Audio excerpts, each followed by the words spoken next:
Muchas gracias por la invitación, por la presentación especialmente. Siempre es gratificante escuchar y ver cómo uno ha ido trabajando por los años en estas cosas. Para mí es un honor participar en este segundo Congreso Internacional de Derecho. Había participado el año 2019 justamente en Ecuador de manera presencial, en un congreso también que se había realizado allá y que fue realmente muy exitoso y fue un agrado. No conocía Ecuador en ese momento y claro, cuando me llega una segunda invitación de algo muy similar, uno acepta con alegría poder participar en este tipo de cosas. Ese año 2019 yo lo dediqué a la reforma procesal civil chilena que está pendiente aún en nuestro país, pero ahora lo vamos a dedicar a la reforma procesal penal que este año cumplió justamente 20 años en nuestro país. Entonces vamos a dar una mirada general de lo que ha sido este proceso penal en Chile y un poco los principios que rigen este. Voy a tratar de sujetarme a los tiempos, cualquier cosa por favor me avisan con anticipación. Bueno, como ustedes saben, en el orden jurídico penal existen tres grandes zonas diferenciadas. Una de carácter sustantiva, otra de carácter procesal y una de carácter orgánica. Ustedes saben que el punto de vista sustantivo del derecho penal es la encargada de tipificar las conductas humanas como delitos, señalar los presupuestos de la responsabilidad penal y determinar las sanciones o penas que correspondan. Y una vez que estas cosas o estos hechos delictivos ocurren, obviamente entra la parte procesal, la investigación y la averiguación de por cómo se ha cometido este delito y quiénes son los responsables. Para, ¿Y quién lo hace? Bueno, lo hace una entidad determinada, que ya vamos a ver quién es en Chile, pero normalmente hay tribunales de justicia. ¿Mm? Todo esto, entonces, uno puede permitir que estos tres caminos confluyan hacia lo que conocemos como un derecho procesal penal. Cada vez que se presenta, por lo tanto, un litigio de naturaleza penal, debe ser resuelto por la jurisdicción y así está establecido en nuestra legislación y en nuestra constitución política. Un aspecto central del derecho procesal penal lo constituye, obviamente, la regulación de derechos y garantías básicas de los individuos. ¿Mm? ¿Para qué? Para poder ejercer sus derechos. Todo este cuerpo procesal, además, a veces se une con otro tema muy importante que es el denominado derecho penitenciario, que yo no voy a hacer referencia a ello, pero que sin duda forma parte también de este cuerpo generalizado o esta normativa general denominada derecho procesal penal. Bueno, ¿qué ocurre en Chile? ¿Qué ocurre en nuestro país? Nuestro país que además últimamente ha estado mucho en las noticias también a nivel latinoamericano, porque claro, este domingo va a haber una votación muy importante para determinar si seguimos o no con la constitución política de la República actual o vamos a cambiar esta constitución en el futuro. Y eso, por supuesto, que va a traer consecuencias, sin duda, en lo que dice relación con el derecho de jurisdicción, con los procesos, sean penales, civiles. Bueno, en Chile por muchos años, desde la conquista española, por supuesto, y hasta bien avanzado el siglo XIX incluso, se aplicaron una legislación de carácter procesal penal de carácter español. Solo recién a comienzos del siglo XX, el año 1906, y empieza a regir en el año 1907, tenemos un código de procedimiento penal. Claro, este código de procedimiento penal era un código, una normativa que ya en su tiempo estaba algo desfasado porque recogía muchas normas, como en muchos otros países latinoamericanos, de carácter español medieval. Y por lo tanto, claro, se publicó y se promulgó ya un poco, sin lugar a dudas, desfasado en el tiempo. Y contemplaba procedimientos muy generales, de aplicación general, como el procedimiento ordinario sobre crimen o simple delito de acción penal pública, los de acción penal privada y el procedimiento sobre faltas.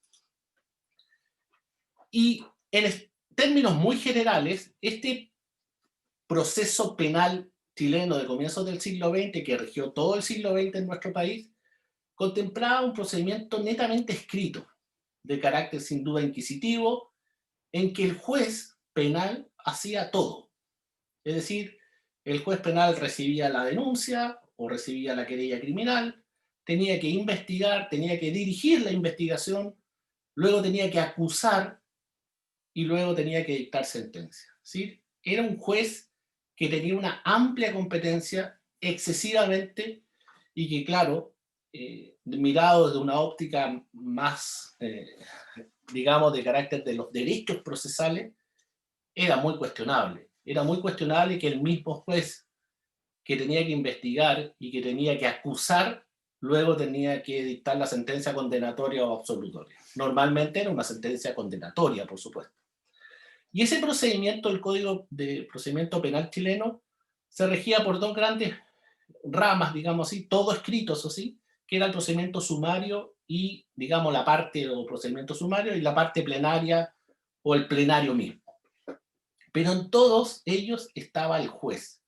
Y estos jueces, como investigaban, tenían que formar el expediente, documento escrito, que como se imaginarán, eran expedientes de muchas fojas, cosidos, por supuesto, a la cierta manera usanza española, y claro, se formaron grandes legajos de papeles que han quedado ahí en los archivos.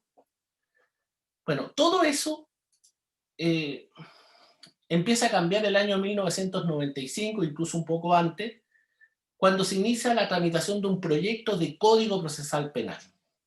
Código Procesal Penal que sin duda tenía otro objetivo muy distinto al que nos regía en ese momento, y que era un procedimiento penal basado en el sistema de audiencias. Es decir, con principios que hoy día son muy conocidos para todos nosotros, como la inmediación, la publicidad y por supuesto la oralidad, se iban a empezar a implementar en este nuevo Código Procesal Penal chileno. Luego de una ardua discusión parlamentaria de casi 5 años, finalmente se aprueba este Código Procesal Penal y el año 2000 empieza a regir este nuevo Código Procesal Penal, derogando, por supuesto de manera con normas transitorias, pero derogando el Código de Procedimiento Penal. Entonces hoy día en Chile existe un Código Procesal Penal. Y este Código Procesal Penal se divide, digamos, en 4 grandes libros más un título final. El libro primero, que es el libro que podemos decir que contiene las disposiciones generales o disposiciones comunes al proceso penal, donde están los plazos, las comunicaciones, citaciones, notificaciones, las resoluciones, los tipos de acciones penales, la acción civil, las medidas cautelares, como la prisión preventiva, por ejemplo. El libro segundo, que regula el procedimiento ordinario, que contempla la etapa de investigación, de preparación del juicio oral y el juicio oral propiamente tal. El libro tercero, que es el libro dedicado a los recursos procesales, es decir, tenemos un sistema recursivo en el Código Procesal Penal en un libro determinado, que es el libro tercero. Y por último, el libro cuarto, que regula los procedimientos especiales, como por ejemplo el simplificado, el de acción penal privada, el procedimiento abreviado, entre otros.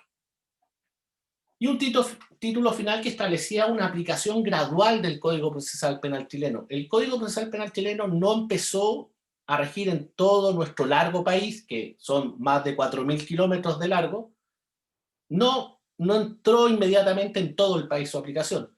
Fue una aplicación gradual y fue entrando por ciertos territorios, ciertas regiones, ciertos departamentos, para que nos entendamos. Bueno, ¿cuál es digamos, el cuadro sinóptico del procedimiento ordinario en el Código Procesal Penal? Consta de 3 grandes etapas muy bien definidas. Una etapa de investigación, una etapa intermedia o de preparación de juicio oral y una etapa de juicio oral. Hay que partir de una cosa que hasta el momento no lo hemos dicho, pero lo voy a indicar inmediatamente. En el proceso penal antiguo ya les dije que todo esto lo hacía un juez penal, un juez del crimen. Y quien revisaba esto eran las Cortes de Apelaciones y en última etapa la excelentísima Corte Suprema chilena. Pues bien, con el Código Procesal Penal esto cambió, porque además de dictarse un Código Procesal Penal nuevo, con nuevos principios, como ya lo señalé, se dictaron nuevas leyes paralelas, que incluso una modificó la Constitución Política de la República. ¿Por qué? Porque se contempló la institución del Ministerio Público. Es decir, esta institución destinada a la investigación de los hechos delictivos y contempló además una defensoría penal pública, que digamos es la institución encargada del derecho de defensa de los imputados.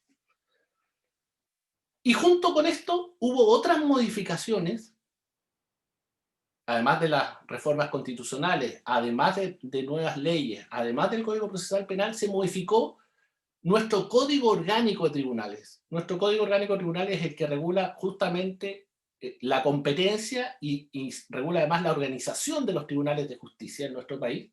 Bueno, y en esa modificación, producto de la reforma procesal penal, se contemplaron nuevos tribunales.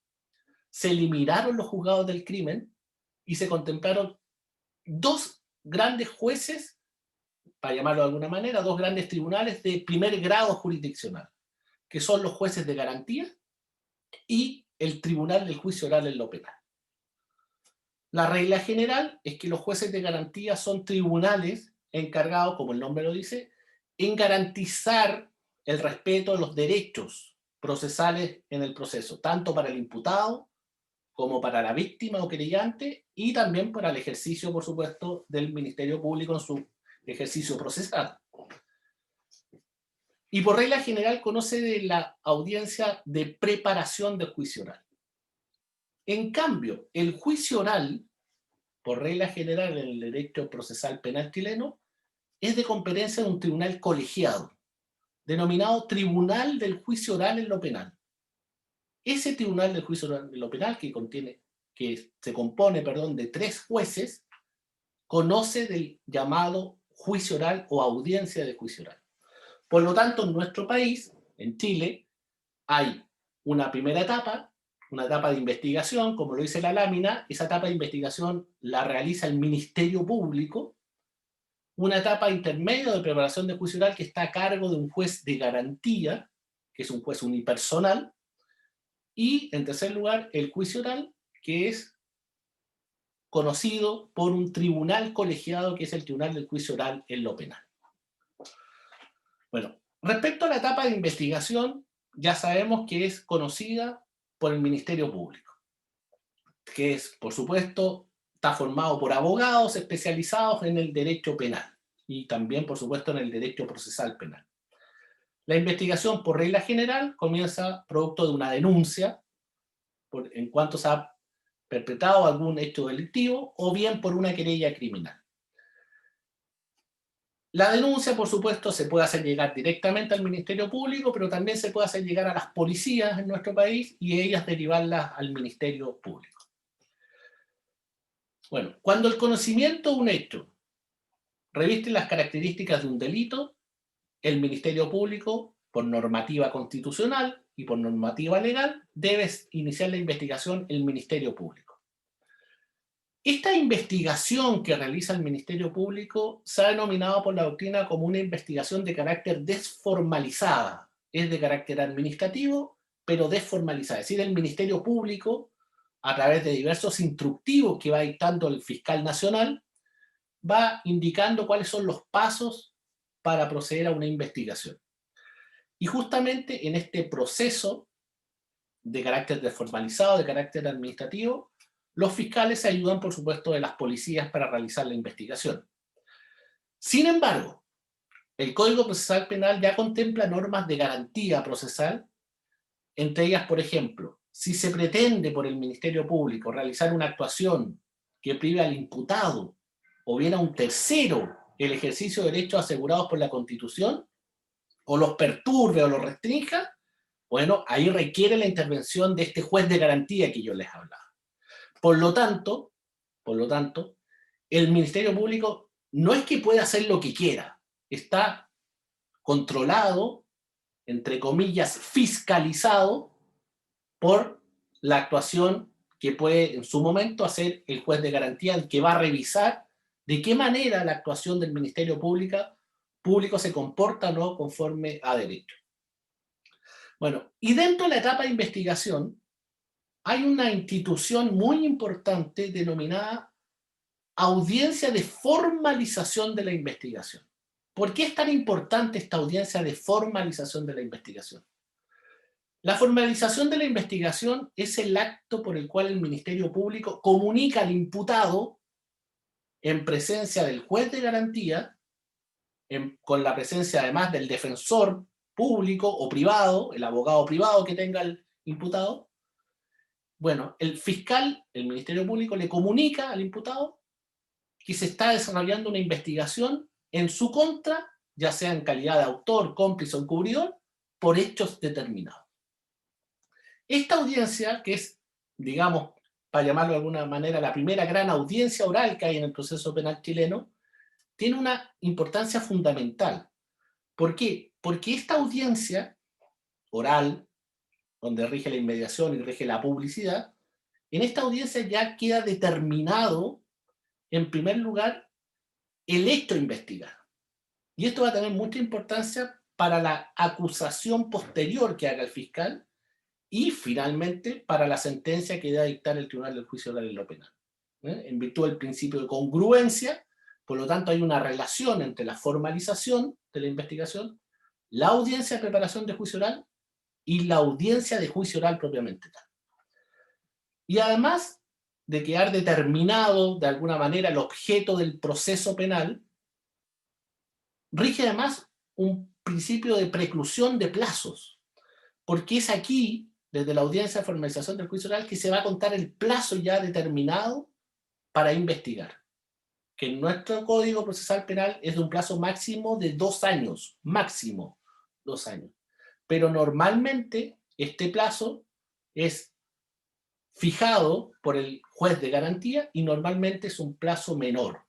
6 meses, 7 meses, va a depender, por supuesto, del hecho delictivo, etcétera, y ahí está la experiencia del juez de garantía para determinar cuál es el plazo. El legislador solo pone un plazo máximo de 2 años. Otra materia que es muy importante en esta etapa es que es aquí donde se aplican las llamadas medidas cautelares personales. Sin duda que la más importante de ellas es justamente la prisión preventiva. Es decir, en nuestra legislación procesal penal, el imputado por un delito puede ser sometido como última ratio a justamente la denominada prisión preventiva. ¿Para qué? Para asegurar la investigación, para evitar que cometa un nuevo delito, para seguridad de la víctima, para seguridad de la sociedad. Pues bien, eso también se analiza normalmente en esta audiencia de formalización de la investigación. Sin perjuicio, por supuesto, que se pueda estudiar o analizar la prisión preventiva en una audiencia específica para eso. Y por supuesto que si el tribunal o juez de garantía decreta la prisión preventiva o la rechaza, esta resolución del tribunal puede ser conocida y revisada por un tribunal superior como es la Corte de Apelaciones chilena. Pues bien, esta investigación que realiza el Ministerio Público, que ya dijimos tiene un plazo máximo de 2 años, termina con una decisión también del Ministerio Público. Y en esta decisión el Ministerio Público puede pedir que se sobresea la causa, definitiva o temporalmente. Puede además tomar una decisión que se denomina no perseverar en el procedimiento. Si ciertas circunstancias hacen que el Ministerio Público decida no proseguir con la investigación. Y por último, lo que puede hacer el Ministerio Público, obviamente, es acusar, la acusación particular. La acusación particular.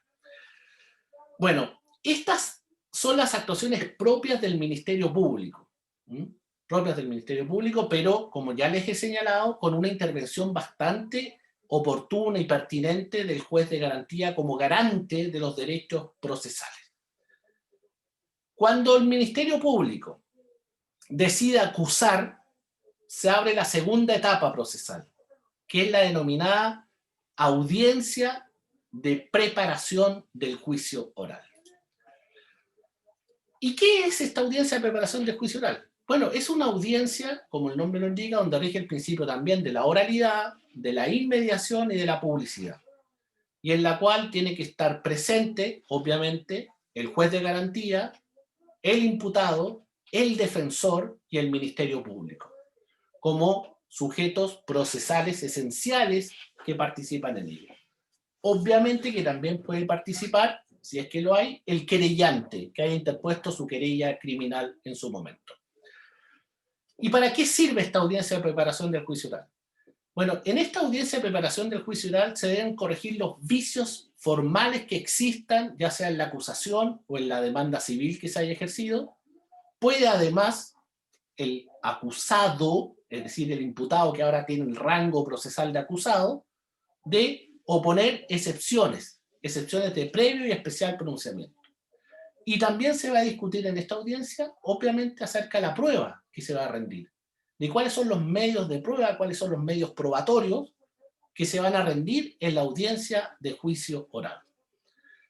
Y esta audiencia de preparación del juicio oral, que la dirige, ya lo he dicho, el juez de garantía, bueno, termina con una resolución judicial en la cual va a fijar los pasos siguientes, que es el conocimiento del tribunal del juicio oral en lo penal. Y el juicio oral, ya les dije, es una audiencia determinada, donde rige también la publicidad y la oralidad, y que es conocida por un tribunal colegiado.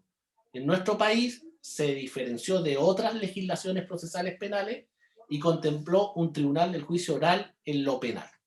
Y este tribunal del juicio oral en lo penal es el que va a recibir toda la prueba de la Fiscalía y de la Defensoría. Y en esta audiencia, además, el tribunal tiene que tomar la decisión final de si va a condenar o absolver. No dicta la sentencia, obviamente, pero sí comunica la decisión de condenar o absolver. Y frente a la sentencia que ya finalmente después, por escrito, dicte el tribunal del juicio oral en lo penal, procede el recurso de nulidad. Nosotros no tenemos en el proceso penal chileno un recurso de apelación en contra de la sentencia definitiva. Tenemos otro recurso, un recurso de carácter de invalidación, para llamarlo de alguna manera, un recurso extraordinario denominado recurso de nulidad. No existe el recurso de apelación en contra de la sentencia que dicta el tribunal del juicio oral en lo penal. Eso es, en términos generales, el desarrollo del proceso penal chileno. Pero obviamente, como todo proceso, sea civil, penal, laboral, de familia, etc., este proceso tiene que cumplir con principios.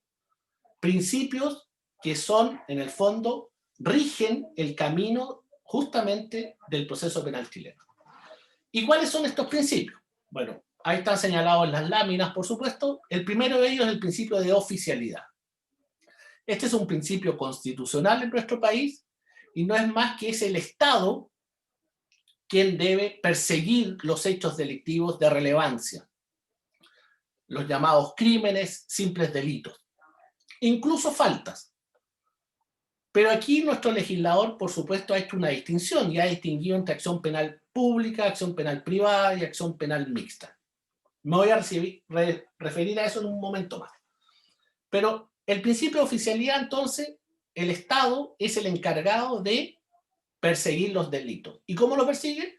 A través de esta institución que se creó el año 2000 del Ministerio Público, respetando, por supuesto, las garantías procesales, porque hay un juez de garantía perteneciente al Poder Judicial que tiene que justamente garantizar los derechos procesales. ¿Qué otro principio rige en el proceso penal chileno?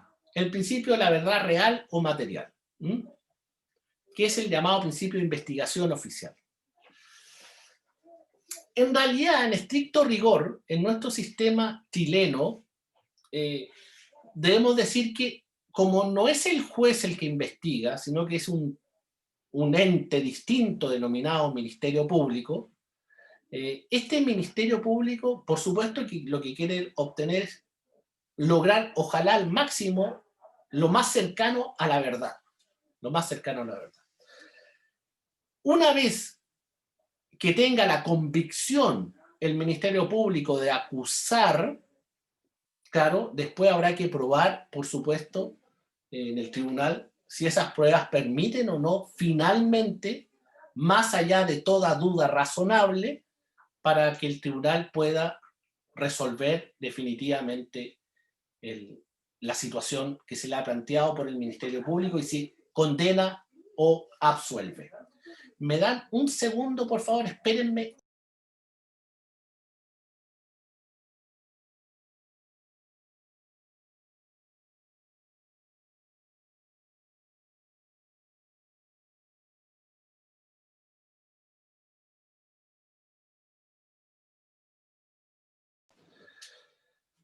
Prosigo. Entonces, claro, determinado, por lo tanto, más allá de toda duda razonable, la función del Tribunal del Juicio Oral en lo penal, claro, va a poder obtener una sentencia condenatoria o absolutoria. ¿Qué ocurre en Chile, entonces, por lo tanto, respecto a este principio de la verdad? Nosotros sabemos que el Ministerio Público, ya se los he comentado, dispone de amplias facultades en la iniciativa de los actos de investigación. Y tiene la carga, por supuesto, de producir durante el juicio oral la prueba que va a servir de base para la condena. Uno de los rasgos característicos, justamente del proceso penal chileno, es la pasividad del juez de garantía. Claro, el juez de garantía, por supuesto, está contemplado para otras cosas, para otras situaciones, pero no para objeto de la condena o absolución, salvo que se ocupe un procedimiento abreviado, un procedimiento simplificado, pero es el Tribunal del Juicio Oral el que debe obtener la convicción. Principio acusatorio. Esto también es muy importante. ¿Por qué? Porque en el principio acusatorio, en nuestra legislación procesal, ya sabemos que las funciones de investigar y de acusar están entregadas a un organismo autónomo denominado Ministerio Público. Es el Ministerio Público quien debe realizar la investigación. En cambio, es el juez de garantía el que debe proteger justamente los distintos derechos procesales y finalmente el Tribunal del Juicio Oral en lo penal el que va a condenar o absolver. Otro principio importante en el proceso penal chileno es el principio de la legalidad. El principio de la legalidad que obviamente significa que las actuaciones procesales se deben cumplir conforme a la Constitución y a la ley. En nuestra legislación, eso sí, hay una aplicación de un principio denominado principio de oportunidad que se le entrega al Ministerio Público. El principio de oportunidad enuncia que el Ministerio Público, ante la noticia de un hecho punible, e inclusive ante la existencia de cierta prueba, puede no iniciar o puede suspender una investigación penal. Eso es un derecho, por supuesto, que se le entrega al Ministerio Público porque él va a determinar finalmente si decide o no acusar.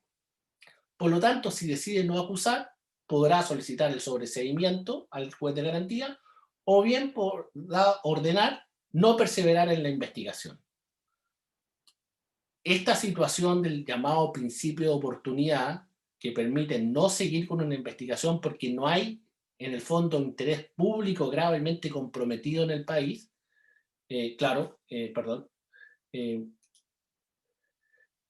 puede significar que la parte afectada, incluso la misma víctima que haya interpuesto alguna querella, pueda ejercer algún recurso procesal o algún reclamo justamente ante el superior jerárquico del fiscal que esté llevando adelante la persecución penal. Existen ahí ciertos mecanismos de reclamo. ¿Para qué? Para que por último sea el querellante el que decida continuar con esta acción penal interponiendo después una acusación particular. Por este, digamos, principio de oportunidad, que es un poder, entre comillas, que le ha dado el legislador al Ministerio Público para no continuar con una investigación penal. ¿Por qué? Porque no se ha comprometido gravemente el interés público. ¿Qué pasa con la actividad procesal en nuestro Código Procesal? Bueno, esto es, en términos muy generales, lo que dice en relación con los plazos, las notificaciones, ciertos derechos que tienen los intervinientes, se llaman en el proceso penal, lo que conocemos como partes procesales. Bueno, estas son normas muy generales, solo se las quería comentar. Por ejemplo, que los plazos, obviamente como ocurre en la mayoría de los países, son plazos de días hábiles, son plazos y horas hábiles. No hay suspensión de los plazos por la interposición o el surgimiento de algún día feriado. Y estos plazos obviamente corren para todos los intervinientes, sea el fiscal, sea el defensor, sea el querellante. En materia de notificaciones por regla general, rigen notificaciones personales, pero también notificaciones que hace el tribunal, por ejemplo, vía correo electrónico. Hoy día, con el tema de la pandemia, es una cosa muy utilizado el correo electrónico como forma de notificación por parte de los tribunales y como forma de notificación por el Ministerio Público también en el proceso penal. Y esta regla del correo electrónico como forma de notificación también se está utilizando, obviamente, en varios otros procesos como el civil, de familia o laboral. Bueno, otras materias importantes, el tema de las citaciones, que obviamente los testigos, peritos tienen que ser citados y necesitan concurrir al Ministerio Público, resoluciones judiciales dictadas obviamente por los tribunales de justicia, que en nuestro país nosotros tenemos una norma general en el Código de Procedimiento Civil, que es el famoso artículo 158. El artículo 158 del Código de Procedimiento Civil lo que hace justamente es definir las resoluciones judiciales. Y nosotros tenemos 4 grandes resoluciones judiciales, que son la sentencia definitiva, sentencias interlocutorias, autos y decretos. La sentencia definitiva, por supuesto, es la que pone fin a la instancia y resuelve normalmente el conflicto. Pero hay también otras resoluciones judiciales que van dictando los tribunales, que van dando curso progresivo al proceso. Bueno, como rige el sistema de la oralidad, el sistema de audiencia, ya no hay un expediente judicial en nuestro proceso penal, lo que hay son registros de actuaciones judiciales. También el Ministerio Público tiene su registro administrativo, obviamente, donde va colocando todas las diligencias que se han ido desarrollando en el proceso de investigación, y esto después pueden ser conocidos y revisados obviamente por el defensor penal del imputado o de los imputados. Ya, aquí ahora me voy a referir al tema de la acción penal en el proceso civil chileno. El proceso penal civil chileno no se escapa de algo muy general, que es el tipo de acción penal que se puede ejercer en un proceso penal. La regla general en el sistema procesal chileno es la acción penal pública. Y la acción penal pública, por este principio acusatorio, por este principio de la legalidad establecido por la ley y por la Constitución, se la entrega al Ministerio Público. Es el Ministerio Público quien de oficio tiene el derecho y el deber de ejercer la acción penal pública cuando se ha cometido un delito. Pero también hay otros delitos denominados de acción penal privada y acción penal mixta o previa instancia de particular. Bueno, la acción penal privada, como en muchos ordenamientos jurídicos, es una acción que no ejerce en nuestro país el Ministerio Público, sino que lo ejercen los particulares. La persona afectada con el delito ejercerá e interpondrá la querella criminal para dar movimiento a este procedimiento de acción penal privada. Y respecto a los delitos de acción penal pública, previa instancia particular o también denominada acción penal mixta, se caracterizan porque para que pueda darse movimiento al proceso penal requieren previamente de una denuncia, a lo menos de una denuncia, una querella o a lo menos una denuncia de la persona afectada, de la víctima, o de sus familiares, por supuesto. Y solo ahí, con esa denuncia, puede el Ministerio Público continuar con la investigación penal.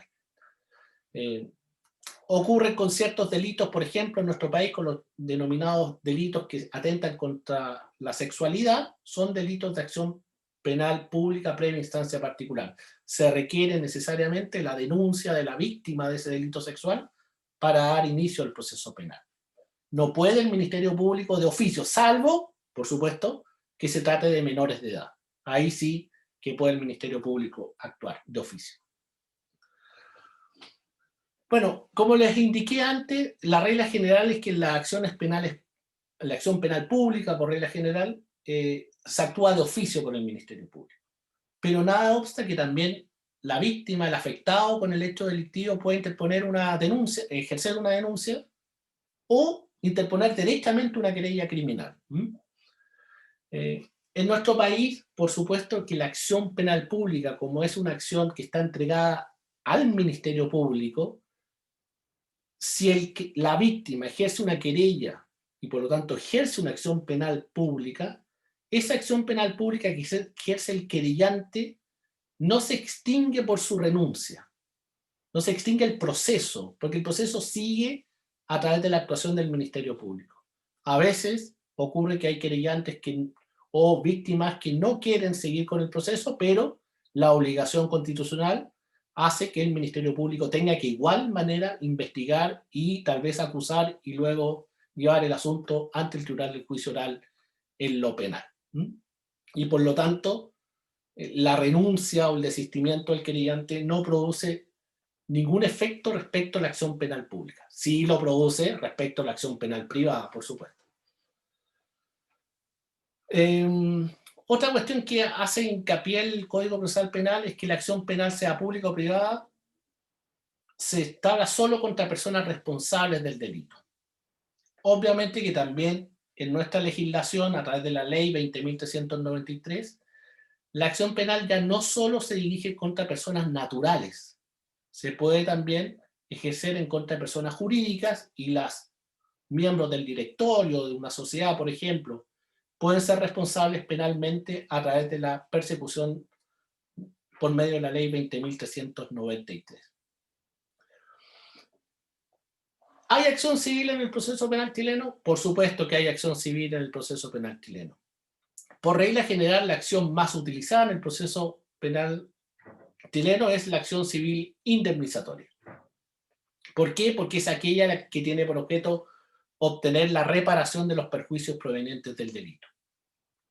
Pero también hay una acción civil restitutoria de los objetos, por ejemplo, incautados o recogidos en el curso de la investigación y que se ejercen ante el juez de garantía.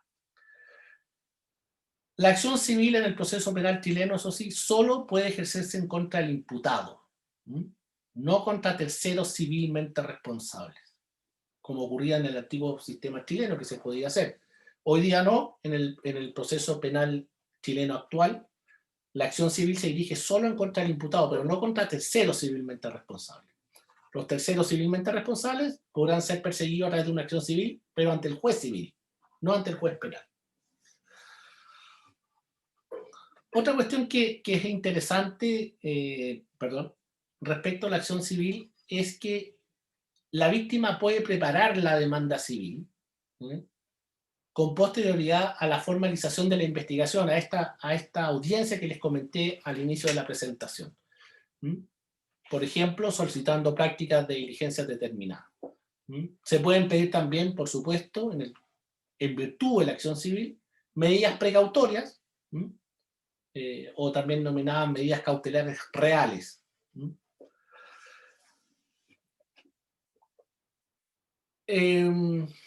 Hay otras normas también respecto a la acción civil. Bueno, está aquí la presentación que yo en algún momento se las puedo hacer llegar a la organización del Congreso, no hay problema.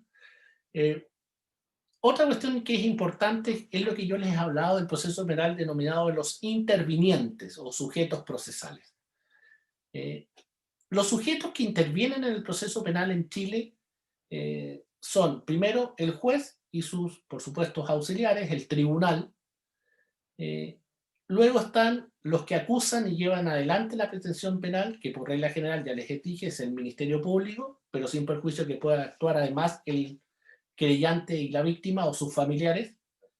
Y por último, el imputado a través de su defensor, que puede ser un defensor público entregado por el Estado gratuitamente, o un defensor privado, un abogado de la confianza del imputado. Entonces, los sujetos están aquí mencionados, son los tribunales, el Ministerio Público, el imputado, la defensa, la víctima y podemos agregar, por supuesto, el querellante. Respecto a los tribunales, algo que yo ya les dije al inicio de esta presentación, en Chile desde el año 2000 se cambió la estructura orgánica de los denominados jueces del crimen. Desaparecieron los denominados jueces de letras del crimen y se crearon dos distintos organismos dentro del Poder Judicial denominados juzgados de garantía y tribunal del juicio oral en lo penal, con funciones distintas, como ya les he señalado. Los juzgados de garantía normalmente conocen de las audiencias de formalización de la investigación y de la audiencia de preparación del juicio oral. En cambio, el tribunal del juicio oral en lo penal es el tribunal colegiado que finalmente va a condenar o absolver, y lo hace una vez conocida y recepcionada toda la prueba en la llamada audiencia de juicio. ¿Mm? Y estas resoluciones que dictan tanto los jueces de garantías, por ejemplo, las medidas cautelares de prisión preventiva o la sentencia definitiva que dicta el Tribunal de Juicio Oral en lo Penal, pueden ser revisadas por los superiores jerárquicos en nuestro país, que son las Cortes de Apelaciones, o bien, finalmente, como último tribunal superior, la Corte Suprema. Y como les señalé, no existe en nuestra legislación procesal penal respecto a la sentencia definitiva un recurso de apelación. Hay lo que se conoce un recurso de nulidad penal. Los jueces de garantía, como les indiqué, son jueces unipersonales. Por regla general no resuelven conflictos penales, en algunos casos sí los resuelven para ciertas faltas y delitos menores, pero no para los crímenes, por ejemplo, que conoce normalmente el Tribunal del Juicio Oral en lo Penal. En cambio, el Tribunal del Juicio Oral en lo Penal es un tribunal colegiado. Respecto al Ministerio Público, como les indiqué en su momento, el Ministerio Público fue creado también por una reforma que se hizo a la Constitución chilena. Ahí está señalada la fecha, el año 1997, se agregaron normas nuevas. Mientras se discutía el Código Procesal Penal en el Congreso Nacional, se fueron dictando leyes que fueron incorporando estos sistemas, digamos, de acusación, como el Ministerio Público y la Defensoría Penal Pública, en leyes especiales. Por supuesto que el Ministerio Público no es un órgano jurisdiccional, estamos claros en eso, es un órgano administrativo estatal, pero es el encargado de la investigación. Y la investigación, si llega a afectar derechos constitucionales, bueno, actuará el juzgado de garantía, que es lo que ordena el Código Procesal Penal chileno. Si se afectan derechos constitucionales del imputado o de la víctima, bien, procede la actuación, obviamente, del juzgado de garantía. Bueno, la labor principal del Ministerio Público, ya lo hemos señalado, es una función de investigación, es de carácter administrativo, eminentemente desformalizada, pero que tiene que cumplir con los principios de objetividad. Por ejemplo, tiene que tanto investigar el hecho delictivo como sus circunstancias que lo rodean, como incluso las agravantes y las aminorantes del imputado. Tiene que tener también respeto por la víctima y por el creyente, especialmente por la víctima, porque, por ejemplo, ya les dije que goza de este principio de oportunidad, en la cual si estima que no es relevante el hecho investigado, puede cerrar la investigación, y claro, eso puede generar un perjuicio, un gravamen a la víctima que quiere ver adelante su investigación para averiguar qué ocurrió con los responsables del delito al cual fue sometido esta persona, esta víctima. Bueno, por lo tanto, principio de objetividad, la actividad limitante del Ministerio Público, que ya se lo he señalado, que no puede afectar, obviamente, los derechos de terceros, derechos constitucionales, por supuesto, tiene que pedir autorización para poder intervenir para ciertas cosas, por ejemplo, autorización que debe pedir, obviamente, a los jueces de garantía. Bueno, en cuanto a la estructura, en nuestro país los fiscales, recuerden que nuestro país, ya lo dije una vez, es un país muy largo. Es un país que tiene más de 4.000 kilómetros de largo. Claro, es un país delgado, para decirlo de alguna manera, que por un lado está el Océano Pacífico y por el otro lado está la maciza cordillera de los Andes.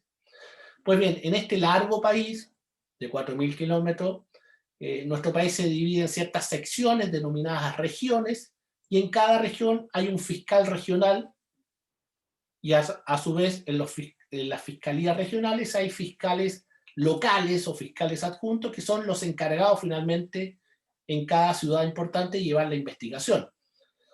Pero además, sobre estos fiscales está el fiscal nacional, que por supuesto tiene su su lugar de trabajo, su residencia laboral, perdón, en la capital de nuestro país, que es Santiago de Chile. Por lo tanto, hay una estructura orgánica en la Fiscalía. Ocurre algo muy similar con la Defensoría Penal Pública. La Defensoría Penal Pública también tiene un defensor nacional, defensores regionales en todo el país y, por supuesto, defensores penales que son los encargados de estar en el día a día en los procesos penales en los distintos tribunales. El imputado, como otro interviniente del proceso penal, es justamente es la persona a quien se le atribuye la participación del hecho punible. Por supuesto que hay derechos y garantías en favor del imputado, por ejemplo, el derecho a defensa, el derecho a guardar silencio, el derecho de no incriminarse, por lo tanto, el derecho a la prohibición de tortura o de tratos crueles, tiene derecho, con su defensa, por supuesto, goza de un principio, además del famoso principio de inocencia constitucional. El imputado además no está obligado a prestar declaración, puede siempre guardar silencio. Cuestión distinta es que si es o no la mejor estrategia procesal, guardar silencio, sobre todo si es un imputado que está consciente de que no ha cometido el delito o que el delito que se cometió no es el que acusa o indica el Ministerio Público. Por lo tanto, la decisión de guardar silencio o no queda finalmente entregada a una decisión procesal respecto a cuál va a ser el mejor resultado finalmente. Como tiene derecho a guardar silencio, por supuesto, el imputado no está obligado a prestar juramento tampoco. Lo que se le exhorta al imputado es que diga la verdad y que responda con claridad y precisión. Y esta declaración normalmente se presta en la audiencia de juicio oral, es decir, ante el tribunal colegiado. No obstante que el imputado puede, por supuesto, e interviene en actuaciones previas, como es la audiencia de formalización, en la audiencia de medidas cautelares como la prisión preventiva o en la audiencia de preparación del juicio oral. Así como el imputado tiene frente a él una gran institución denominada Ministerio Público, que en el fondo que es la institución que lo va a perseguir por la persecución del hecho delictivo y que finalmente después lo va a acusar y va a tratar de obtener su condena, bueno, frente al imputado tiene que también haber un resguardo procesal, garantías mínimas procesales de defensa, el derecho a ser oído, etc. Y esta defensa está entregada a su defensor privado. Perfectamente cualquier imputado en Chile puede pedir su defensor privado si es que tiene los medios para costearlo, por supuesto, y si no tiene los medios para costear un defensor privado, un abogado particular, tendrá que ser algún abogado de alta calidad que tiene la Defensoría Penal Pública en nuestro país. Por lo tanto, frente a este gran tanque, este gran titán denominado Ministerio Público, existe otra institución denominada Defensoría Penal Pública, que claro, se ve un poco más disminuida, pero al final en la práctica, en la preparación de los abogados en general que hay en Chile es bastante buena y por lo tanto el ejercicio del derecho de defensa se hace con respeto a las normas procesales. Y es lo que aquí se denomina Defensoría Penal Pública. Fíjense que la Defensoría Penal Pública fue creada con posterioridad. Ya vimos que el Ministerio Público fue creado el año 97, 1997, la Defensoría Penal Pública se creó el año 2001, cuando estaba recién entrando en movimiento la reforma procesal penal en Chile, que como les dije fue gradual en el tiempo. Otro interviniente importante dentro del derecho procesal penal chileno es la víctima. El Código Procesal Penal se ha encargado de contemplar dentro de su normativa interna a la víctima, es decir, al ofendido por el delito. Ya sea persona natural o sea persona jurídica. Y este interviniente denominado víctima tiene también, por supuesto, derechos y garantías procesales que lo protegen. Por supuesto que no tiene una defensoría penal para el ejercicio de sus derechos, porque se entiende que la víctima va en paralelo con el ejercicio de la acción penal que ejerce el Ministerio Público, y por lo tanto normalmente la víctima, cuando participa del proceso penal en Chile, participa a través, por supuesto, de un abogado particular. ¿Mm? A veces, muchas veces incluso la víctima se separa en ciertas cosas del Ministerio Público en el ejercicio de su acción, de su acción penal pública. ¿Por qué? Porque entiende que son otros los hechos que deben investigarse, porque entiende que es otra la valoración que debe darse al hecho delictivo y no la que le da el Ministerio Público, entre otras razones. Y por eso, en muchos procesos penales, a veces, además de la acusación del Ministerio Público, está además la querella de la víctima, una querella particular, que no siempre comprende lo mismo establecido por el Ministerio Público. Por supuesto que la víctima, si no puede ejercer el derecho ella misma, ya sea porque fue víctima de un delito, por ejemplo, que le causó su muerte o porque le dejó alguna paralización absoluta, existen, por supuesto, personas que pueden ejercerlo a través de ella, que son sus familiares y que están también señalados expresamente en nuestro Código Procesal Penal, como es el cónyuge, los hijos, los ascendientes, el conviviente, los hermanos, y dice el legislador también el adoptante y el hijo adoptado, por ejemplo. Por supuesto que la víctima puede ejercer una querella y puede ser querellante en el proceso penal. No hay ningún problema, al contrario, es uno de los mecanismos procesales establecidos por el Código Procesal Penal. Y como ya lo indiqué también con anterioridad, en la acción penal privada, la querella es el mecanismo procesal para dar movimiento a ese procedimiento ante el juez de garantía. En la acción penal privada no participa el Tribunal del Juicio Oral en lo penal. Ya. ¿Y qué pasa con los recursos procesales? Yo les dije ya y les señalé que en materia procesal penal en Chile se eliminó el recurso de apelación. Se eliminó respecto a la sentencia definitiva. Se mantiene para ciertas resoluciones judiciales. Por ejemplo, la resolución que dicta el juez de garantía decretando o rechazando la prisión preventiva del imputado es apelable. Y eso lo conocen las Cortes de Apelaciones como Tribunal Superior. Es apelable.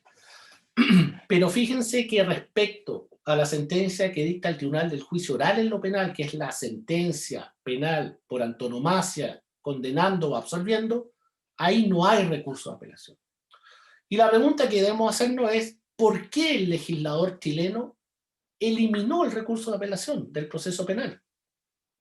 Recurso de apelación que por siglos ha sido conocido en nuestro país en materias procesales y que era también uno de los recursos principales en el antiguo Código de Procedimiento Penal que duró hasta el año 2000 en Chile. Bueno, si uno va a la historia fidedigna, como se denomina, de la ley que creó el Código Procesal Penal, uno ve que la intervención de los parlamentarios, que son las personas que encargadas de hacer, por supuesto, las leyes en nuestro país, uno ve que el argumento principal es que al cambiarse el sistema procesal de un sistema escrito a un sistema de audiencias, sistema escrito donde el juez tenía una actitud que no, en realidad en estricto rigor no veía el proceso porque se lo encargaba a un tercero denominado actuario. En muchos casos, en otros casos era el mismo juez, pero la regla general que por el volumen no tenía la capacidad para poder estar viendo constantemente todos los juicios, pero era un juicio normalmente escrito.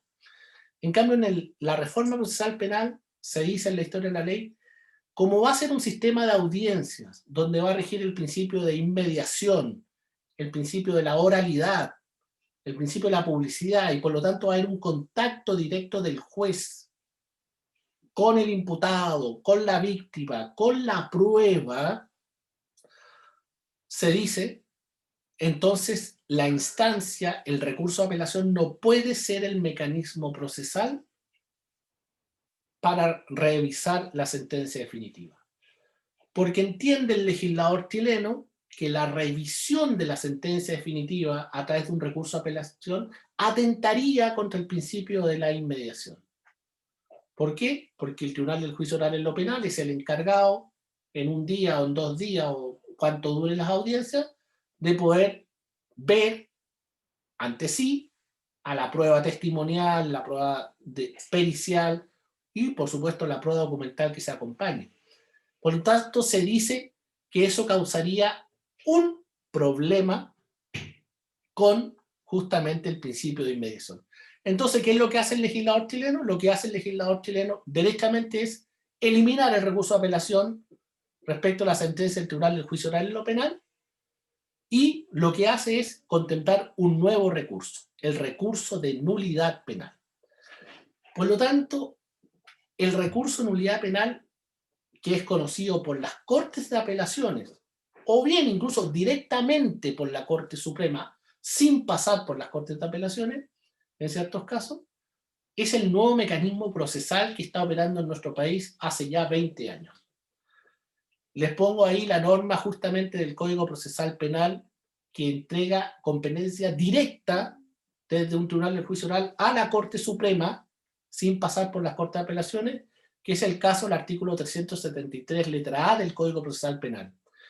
Cuando en la sentencia o en el procedimiento se hubieran infringido sustancialmente derechos o garantías constitucionales o establecidos en tratados internacionales ratificados por nuestro país, por Chile, ahí, en esos casos, el recurso de nulidad, como medio de impugnación, conoce directamente la Corte Suprema y no las Cortes de Apelación.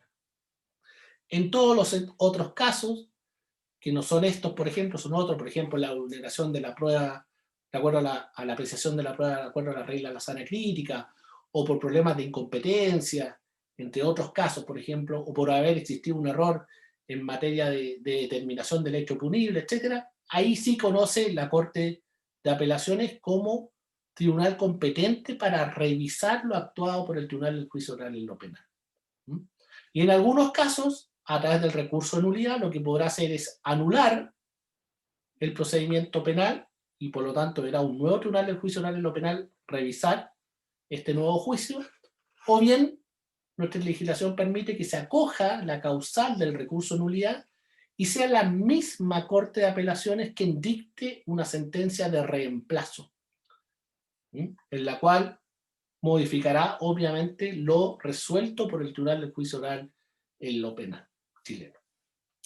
Pues bien, esto es en términos generales lo que ha ocurrido en nuestro país ya hace ya 20 años de una reforma procesal que incorporó en nuestra legislación por primera vez, hace 20 años atrás, los principios de inmediación, de oralidad y de publicidad, por supuesto, principio contradictorio, etc.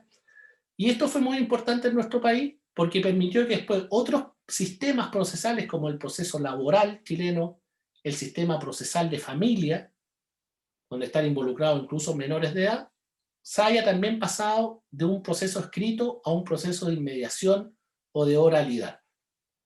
Queda pendiente aún en nuestro país la reforma al proceso civil, en la cual, como ya lo comenté alguna vez, es una reforma que está pendiente en el Congreso Nacional y que hace muy pocos días atrás el Ministerio de Justicia se encargó de señalar a la comunidad académica, por lo menos, que se va a reactivar la reforma al proceso civil chileno, en la cual se harán modificaciones al proyecto que actualmente está en el Congreso Nacional.